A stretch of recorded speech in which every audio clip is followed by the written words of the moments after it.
నమస్తే, తెలుగు వన్ న్యూస్కి స్వాగతం. విజయసాయిరెడ్డి ఢిల్లీలో ప్రెస్ మీట్ పెట్టారు రాజీనామా తర్వాత. మిగతాదంతా ఒక ఎత్తు అయితే, ఆయన రాజీనామా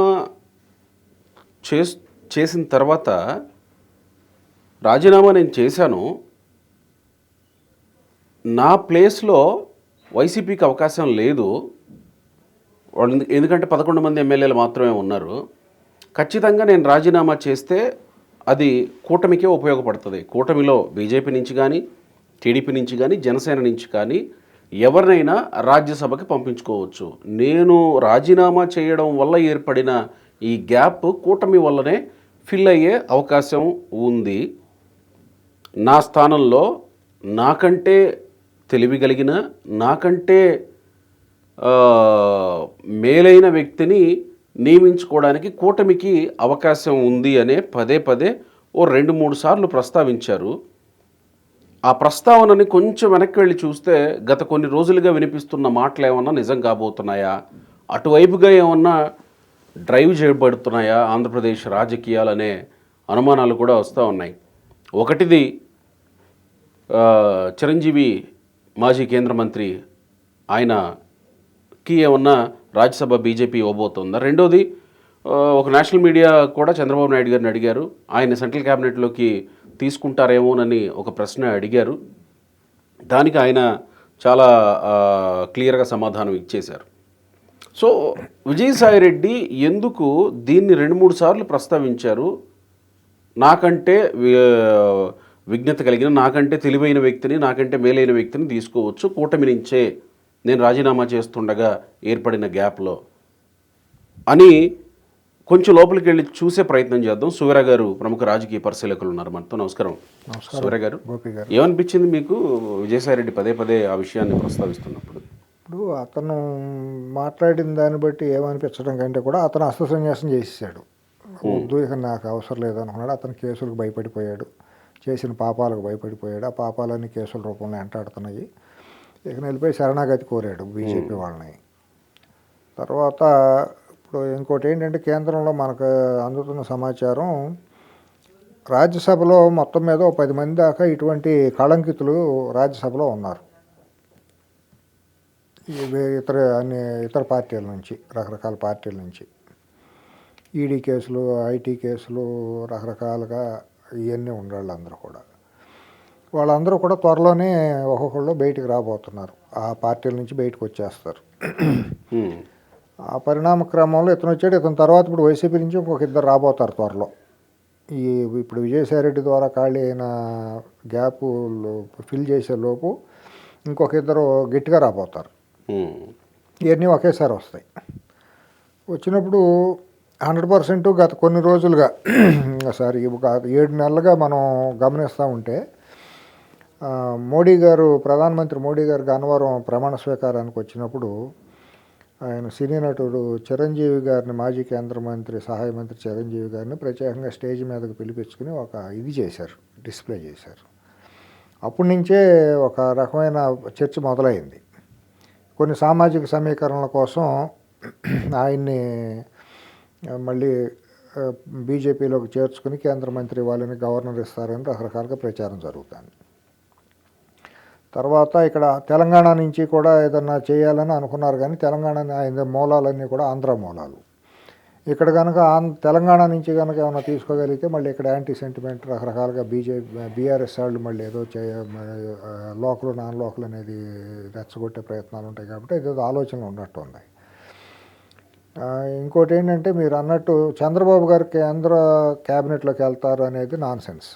ఆయన వెళ్ళరు. ఎందుకంటే ఆయనకి ఇప్పుడు ఆయన తరపున రిప్రజెంటేషన్ 2 ఉన్నారు, రామ్మోహన్ నాయుడు గారు, డాక్టర్ ఆయన పెమ్మసాని చంద్రశేఖర్, వాళ్ళిద్దరు ఉన్నారు. ఇప్పుడు ఆయన స్థాయికి, ఆయనకున్న పరిణతికి, వాళ్ళ క్యాబినెట్లోకి వెళ్ళి ఆయన స్థాయికి ఇదేంటి కాదు, రాజకీయంగా ఆయనకున్న దీనికి.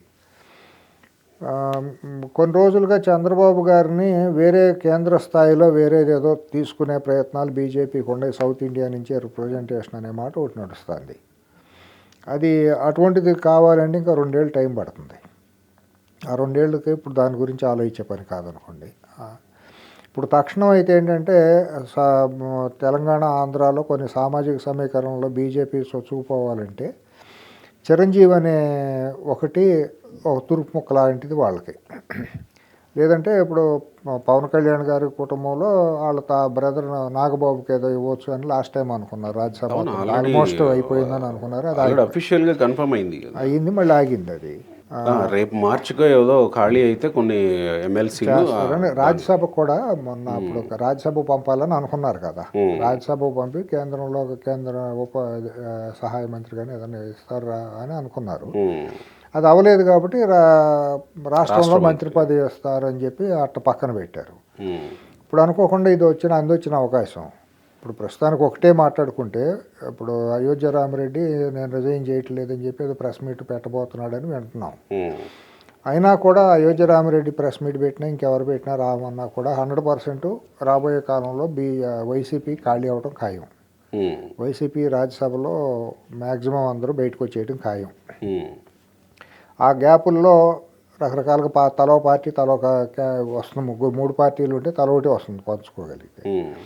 ఒకవేళ ఇప్పుడు ఇమీడియట్గా ఇప్పుడు విజయసాయి రెడ్డి ఖాళీని కనుక భర్తీ చేసేటట్టయితే ఇంతవరకు కన్ఫైన్ చేసి మాట్లాడుకుంటే అది బీజేపీ నేను తీసుకుంటానంటే కాదని ఎవరో అనరు. చంద్రబాబు గారు కూడా కొట్టారు. ఎందుకంటే ఇప్పుడు ఒకవేళ చిరంజీవికి ఇస్తాము మేము అని అనుకుంటే మరి పవన్ కళ్యాణ్ గారు హ్యాపీయే కదా. బీజేపీ ఇప్పుడు విజయసాయి రెడ్డి మాట్లాడుతున్నప్పుడు ఆ విషయం పదే అన్నప్పుడు అటువైపుకే ఆలోచించారు. అంతే. ఇప్పుడు అతని సలహా ఇప్పుడు ఎవరికో ఇచ్చుకుంటారు, బిగినర్కి ఇస్తారు అనేది అతనికి ఇది కాదు. కానీ ఇప్పుడు వాళ్ళు కూడా ప్రత్యామ్నాయం కావాలంటే చిరంజీవి గారిని తీసుకోవాలి, కేంద్రంలోకి తీసుకోవాలి. బట్ ఆయన ఏంటంటే ఇంతవరకు కాంగ్రెస్కి రాజీనామా చేయలే. అవును, కాంగ్రెస్లో పదవి అనుభవించి మొన్న కిషన్ రెడ్డి గారు ఏదో ఢిల్లీ పిలిచినప్పుడు కూడా ఇక్కడ కాంగ్రెస్ పార్టీ నుంచి చాలా వ్యతిరేకత మొదలైంది, కామెంట్లు. అసలు బీజేపీలో కూడా చర్చ మొదలైంది. కాంగ్రెస్ పార్టీలో ఉన్న మనిషిని తీసుకొచ్చి ఇక్కడ కూర్చోబెడతారు మీరు, కాంగ్రెస్ పార్టీకి రాజీనామా చేయకుండా ఏమీ చేయకుండా కాంగ్రెస్లో మంత్రి పదవి అనిపించిన మనిషిని నువ్వు ఎట్టా గెస్ట్గా పిలుస్తావని చెప్పి అక్కడ ఎట్టా పిలుస్తారని బీజేపీలో కొంతమంది ప్రశ్నించారని వింటున్నాం. ఆ నష్ట నివారణ చర్యల్లో భాగంగా వాళ్ళు ఏదో చేయాలని చూసుకుంటున్నారు. ఆ పరిణామ క్రమంలో మరి గత కొన్ని నెలలుగా దాదాపుగా చాలా రోజులుగా చిరంజీవి గారిని బీజేపీలోకి తీసుకుంటారు, గవర్నర్ పోస్ట్ ఇస్తారు అని చెప్పి ఏదేదో రకరకాలుగా మాటలు మనం వింటూ వచ్చాం. గవర్నర్ పోస్ట్ కూడా ఇస్తారు అనే మాట వింటూ వచ్చాం. మరి గవర్నర్ ఇస్తారా లేదా రాజ్యసభ తీసుకుని ఏమైనా కేంద్ర మంత్రి పదవి ఇస్తారనేది ఇప్పుడు అందొచ్చిన అవకాశం కాబట్టి కేంద్ర మంత్రి పదవి ఇచ్చే అవకాశం కనపడుతుంది. అంటే ఈ జరుగుతున్న పరిణామ క్రమంలో అద్దంకి దయాంకర్ తెలంగాణ కాంగ్రెస్ నాయకుడు మొన్న కామెంట్ చేశారు. ఆ రోజుకి అది హైలైట్ అయ్యింది, ఆ రోజు బాగా చర్చల్లోకి వచ్చింది. ఇది బీజేపీ రాజకీయం, బీజేపీ ప్లానెడ్గా వెళ్ళబోతుంది. ఒకవేళ మీరు అన్నట్టు చిరంజీవితో ఈ గ్యాప్ని ఫిల్ చేయాలనుకుంటే కనుక, అంటే విజయసాయిరెడ్డి రాజీనామాతో ఏర్పడిన గ్యాప్ని ఫిల్ చేయాలనుకుంటే బీజేపీ రాజకీయం మొదలుపెట్టబోతున్నట్టే ఆంధ్రప్రదేశ్లో లేదా తెలుగు రాష్ట్రాల్లో అనుకోవాలా? నో డౌట్ దూరబోతుంది 100%. అందుకనే వాళ్ళు ఇక్కడ చాలా ప్రణాళికాబద్ధంగానే వస్తున్నారు. ఆ ప్రణాళికాబద్ధంగా వచ్చే దాంట్లో ఇక్కడ బీఆర్ఎస్ని అక్కడ వైసీపీని ఎలిమినేట్ చేస్తారు. పొలిటికల్ ఎలిమినేషన్ జరిగితే 100%. ఆ గ్యాప్లు ఫిల్ చేసేటప్పుడు అది ప్రజాదరణ కలిగినటువంటి వ్యక్తులను సౌత్ ఇండియాలోకి అది బజ్ క్రియేషన్ కావాలి కాబట్టి చిరంజీవి గారు లాంటి ప్రజాదరణ కలిగిన ఎట్లా వాళ్ళ తమ్ముడు అక్కడ ఉప ముఖ్యమంత్రి పదవిలో ఉన్నారు కాబట్టి వాళ్ళు ఏంటంటే కాపు సామాజిక వర్గం మొత్తం బీజేపీకి వచ్చేస్తుందనే ఆలోచనలో బీజేపీ ఆలోచిస్తుంది. కానీ వాళ్ళు ఎక్కడ మిస్ అవుతున్నారంటే లాజిక్, ఏ కులము కూడా ఒక రాజకీయ పార్టీని ఒక కులాన్ని ఒక కుటుంబాన్ని బట్టి ఒక వ్యక్తిని బట్టి ఏ కులము కూడా ఒరిగిపోదు, ఏ పార్టీ వైపుకి కొమ్ముగాయదు. ఏ కులమైనా అన్ని పార్టీల్లోకి వెళ్తుంది తప్పించి పలానా వ్యక్తి వెళ్ళాడు కాబట్టి కులమంతా అటు వెళ్ళిపోతుంది అనేది భ్రమ, తప్ప. కాసేపు అని అయితే పిఆర్పీనే గెలిపించి ఉండాలి కదా, గెలిపించి ఉండాలి, మన జనసేననే గెలిపించి ఉండాలి కాబట్టి అది జరగని పని. తెలుగుదేశం కూడా అంతే, ఏదైనా అంతే. సరే వాళ్ళ ఊహలు అటువంటిది ఉంది, ప్రజాదరణ ఉంది కాబట్టి వాడుకోవచ్చు అని ఏదో సోషల్ ఇంజనీరింగ్ కోసం అని అనుకుంటున్నారు. కొంతమంది చిరంజీవి అభిమానులు కానీ అటు వాళ్ళు ఏం చెప్పుకుంటున్నారంటే లేదు మా చిరంజీవి గారిని రాష్ట్రపతిని చేయబోతున్నారు అని కూడా కొంతమంది ప్రచారం చేసుకుంటున్నారు. కేంద్రంలోకి తీసుకుని తర్వాత రాష్ట్రపతి పదవి ఇస్తారంట అని కూడా ఒక ప్రచారం నడుస్తుంది.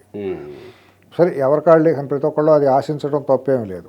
రాష్ట్రపతి అంటే ఆశించడం అది కాదు, కానీ అది ఇంకా 2027 కదా అది ఖాళీ అయ్యేది. ఎలక్షన్ కావాలంటే ఇంకా 6 నెలల ముందు ఇది కావాలి. అంటే 2026 జూన్ తర్వాతగానే ఎలక్షన్ ప్రాసెస్ మొదలు కాదు. రాష్ట్రపతి ఎన్నికల ప్రక్రియ మొదలు కాదు. ఇంకా 1.5 year పైన ఉంది. దానికి ఇప్పటి నుంచే అనేది మనం టూ ఇయర్లీ మాట్లాడద్దు అనేది అవివేకం అవుతుంది. బట్ తక్షణం అయితే ఏంటంటే చిరంజీవిని కేంద్రంలోకి తీసుకుంటాం మూలాన సౌత్ ఇండియాలో కొంత చర్చనీయాంశం అవుతుంది. ఎంతైనా అన్డౌటెడ్లీ సౌత్ ఇండియాలో ఒక మంచి పేరున్న సినీ స్టారే కదా. ఇక్కడ తెలుగు దాంట్లో ఇదే ఇప్పుడు తమిళ్లో రజనీకాంత్ గారి ఎట్లయితే ఇది ఉందో అట్లాగే ఇక్కడ కూడా కొద్దిగా మాస్ ఇమేజ్ ఉన్నటువంటి ఇది ఈయనే. ఇప్పుడు మరి ఆయన తీసుకుంటే మరి ఆయన ఎంతవరకు సక్సెస్ అవుతాడనేది తర్వాత విషయం. సక్సెస్ అవుతాడా ఫెయిల్యూర్ అనేది తర్వాత విషయం. ఆలోచన ఉంది వాళ్ళకి. బీజేపీకి అయితే చిరంజీవి ఎక్స్పెరిమెంట్ అయితే మొదలు పెట్టబోతుంది 100% ఉంది. ఎందుకనే వాళ్ళు తీక్షణం కూలంకషంగానే అమిత్ షా గారు రావటం, ఇక్కడ దృష్టి పెట్టడం అనేది జరిగింది సౌత్ ఇండియా మీద. ఆ ప్రణాళికలో భాగంగానే ఖాళీ చేయటం, విజయసాయి రెడ్డి నిన్న ఖాళీ చేయటం. ఇంకా 2-3 వికెట్లు రాలబోతాయి త్వరలో. అప్పుడు కూడా బీజేపీని అడ్వాంటేజ్ తీసుకుంటుంది వీటన్నిటిని కూడా. ఇక్కడ కూడా తెలంగాణలో కూడా బహుశా ఈడీ కేసుని స్పీడప్ చేస్తారు. ఈడీ కేసు కార్ రేసింగ్ దాంట్లో ఈడీ కేసులో తప్పదేమో, అరెస్టులు తప్పదేమో. ఆ పరిస్థితిలో కనుక వెళ్తే ఇక్కడ బీఆర్ఎస్ పార్టీని బీజేపీ మింగేస్తుంది. ఎందుకంటే ఇంకా అది ఇక్కడ కూడా వాక్యూమ్ ఇమీడియట్ ఆల్టర్నేటివ్ బీజేపీనే కనపడుతుంది. ఆబ్వియస్లీ తెలంగాణలో బీజేపీకే ఎక్కువ, బీజేపీ కాంగ్రెస్ 2 పార్టీలకే మొగ్గు. 2 నేషనల్ పార్టీలు అంటే ఇక్కడ లోకల్ రీజనల్ పార్టీకి ఇక్కడ అవకాశం లేదు. ఇంకా రేపు పొద్దున కొత్త పార్టీలు వచ్చి మనుగడలోకి వచ్చేసే కొత్త పెద్ద ఏమీ లేదు. కాబట్టి ఇక్కడ కూడా తక్షణమే వాళ్ళు గేట్వే ఆఫ్ సౌత్ ఇండియా అంటే తెలంగాణనే అవుతుంది బీజేపీకి. ఇక్కడ బలం చేసుకుంటారు. అక్కడ కూడా దీర్ఘకాలిక ప్రణాళిక దృష్టిలో పెట్టుకుని ఆంధ్రప్రదేశ్లో కూడా బలపడటానికే చూస్తారు వాళ్ళు. ఆ బలపడే ప్రక్రియలో చిరంజీవి గారిని బీజేపీలోకి చేర్చుకుంటారా, లేకపోతే మరి బీజేపీలోకి చేర్చుకుని తమ్ముడేమో వేరే పార్టీ జనసేన పార్టీలో ఉంటా, మరి అక్కడ వైరుధ్యంగా ఉంటుంది కదా. కొద్దిగా నవ్వులు పాలు రాజకీయాలే కానీ జనరల్ కొద్దిగా నవ్వులు పాలు అయ్యే అవకాశాలు ఉంటాయి. అన్నదమ్ములందరూ చూడండి తలవ పార్టీలో. కాంగ్రెస్లో లేరా, ఈయన జనసేనలో లేరా? కాంగ్రెస్ పార్టీలు పేరుకుంటమే కానీ సభ్యత్వం ఉందో లేదో కూడా అనుమానమే వాళ్ళకి. అప్పుడు మంత్రి పదవి చేశారు కానీ, బట్ ఏంటంటే కాంగ్రెస్లో అది పదవి అనుభవించారు, రాజీనామా చేయలేదు కాబట్టి కాంగ్రెస్లోనే ఉన్నారని అనుకుంటారు. కానీ ఎవరీ ఇయర్ ఆయనకి రెన్యువల్ జరుగుతుందో లేదో కూడా మనకు తెలియదు. రెన్యువల్ చేయించుకోవాలి కదా, చేయించుకోవాలి. సభ్యత్వం రెన్యువల్ చేయించుకుంటున్నారో లేదో కూడా మనకు తెలియదు. మరి చేయించుకునేటట్టయితే తెలంగాణ పీసీసీలో చేయించుకుంటున్నారా, ఆంధ్ర పీసీసీలో చేయించుకుంటున్నారా? అది కూడా అంతే కదా. ఆంధ్ర పీసీసీ అనే అనుకోవాలి. అప్పుడు అనుకోవాలి కదా. 14 ఎన్నికల్లో ఆయన స్టార్ క్యాంపైనర్గా వెళ్ళారు. కానీ అప్పుడు ఫస్ట్ చేరినప్పుడు ఉమ్మడి ఆంధ్రప్రదేశ్లో చేరారు అనుకోండి. ఇవన్నీ కూడా కొద్దిగా ప్రశ్నలు. అయితే ఏంటంటే మీరు అన్నట్టు ఒక అన్నదమ్ములు వేరువేరు పార్టీలు, 3 పెళ్ళాలు కూడా వేరువేరు పార్టీలు వాళ్ళ చరిత్ర మనకు ఉంది కాబట్టి అది పెద్ద సమస్య ఏం కాదనుకోండి. ఇవాళ ఇంకోటి ఏంటంటే సామీప్యత చూసుకున్నా కూడా గోపి గారు, పవన్ కళ్యాణ్ గారు బీజేపీ ఎజెండాని భుజానికి ఎత్తుకు మోస్తున్నారు బహిరంగంగానే. హిందూ మతాన్ని దీన్ని వాళ్ళు బీజేపీకి జనసేనకి పెద్ద తేడా ఏమీ లేదు. 2 ఒకటిగానే నడుస్తున్నాయి ఆంధ్రప్రదేశ్ రాజకీయాలను పరిశీలిస్తే మాత్రం. కాబట్టి మీరు అన్నట్టు బీజేపీలోకి తీసుకుని రాజ్యసభ ఇచ్చి చిరంజీవి గారిని తీసుకుంటే వాళ్ళకి ఆంధ్రప్రదేశ్లో బలపడటానికి బలమైన అవకాశాలు ఉంటాయి. సో ఆ ప్రయోగం దిశగానే విజయసాయి రెడ్డితో రాజీనామా చేయించారు. చిరంజీవి గారిని కేంద్రంలోకి తీసుకునేటట్టయితే తెలంగాణ ఆంధ్రాలో కూడా ఇదవుతుంది. సౌత్ ఇండియాలో కూడా ఒక బలమైన వేవ్ అనేది కొద్దిగా వెళ్ళటానికి అవకాశం ఉంటుంది. ఎందుకంటే తెలుగు మూలాలు కలిగినటువంటి వాళ్ళు, ఇదే బలిజా కాపు సామాజిక వర్గానికి చెందిన వాళ్ళు తమిళనాడులో కూడా కొంత బలమైన వర్గం ఉంది.